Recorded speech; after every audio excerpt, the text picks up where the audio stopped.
அது சொல்லுங்க. இல்ல நான் என்னை உங்களை சந்திக்க நான் அனுமதி கேட்டேன் காவல்துறை அதிகாரி அவர்கிட்ட, ஐயா ஜெயச்சந்திரன்ட்ட.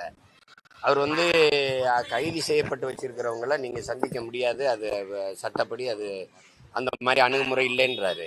நான் கேட்டேன், நீங்க அப்படின்னா நீங்க முத நாள் அவங்க போராடும் போதே நீங்க துறை சார்ந்த அமைச்சரோ அல்லது அதிகாரிகளோ சந்திச்சு அந்த கோரிக்கை ஏற்று சரி செஞ்சிருக்கணும்ல நான் கேட்டேன். இல்ல அவங்கள நாங்க அழைச்சிட்டு போய் பேசி அவங்களெல்லாம் சந்திக்க வச்சோம் அப்படின்னு சொல்றாங்க. நீங்க யாருமே கேட்கலன்றீங்க. இதுல எது உண்மையிலே உங்களை சந்திச்சீங்க? என்ன சொன்னாங்க?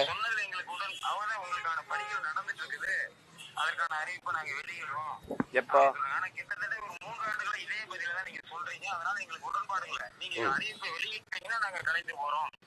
அப்படின்னு சொல்லிதான் நாங்க எங்க போராட்டத்தை தொடர்ந்துட்டு இருக்கிறோம். அதற்கடுத்து இந்த கடைசி 8 நாள் யாருமே எங்களை அழைத்து பேசல. தினம் தினம் எங்கள் மீது குற்றப்பத்திரிகையை பதிவு செஞ்சுட்டு இருக்காங்க. தினமும் குற்றப்பத்திரிகை போட்டுட்டே இருக்காங்க. சரி, ஒரு இடத்துல ஒன்று கூடி எங்கள் கோரிக்கையை தெரியப்படுத்துறது கூட அனுமதிக்க மாட்டேங்கிறாங்க. பேருந்து விட்டு இறங்கும் போதோ 4 பேர் 5 பேர் டீக்கர் இறங்கினாலும் அப்படியே கைது செய்திடுறாங்க.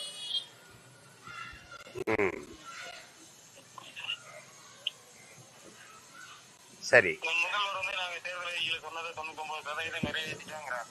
ஆனா பள்ளிக்கல்வித்துறை சார்ந்து சொன்ன எந்த அறிக்கையுமே நாங்க நிறைவேற்றல.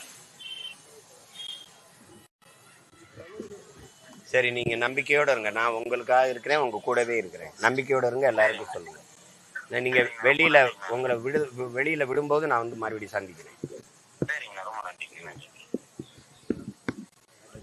தம்பி, செய்திகளை உடனுக்குடன் தெரிந்து கொள்ள கீழ்கண்ட கேபிள் மற்றும் டிடிஎச் நெட்வொர்க்குகளில் எம்நாடு செய்தி தொலைக்காட்சியை காணுங்கள். பாதகம் செய்பவரை கண்டால் நாம் பயம் கொள்ளலாகாது பாப்பா.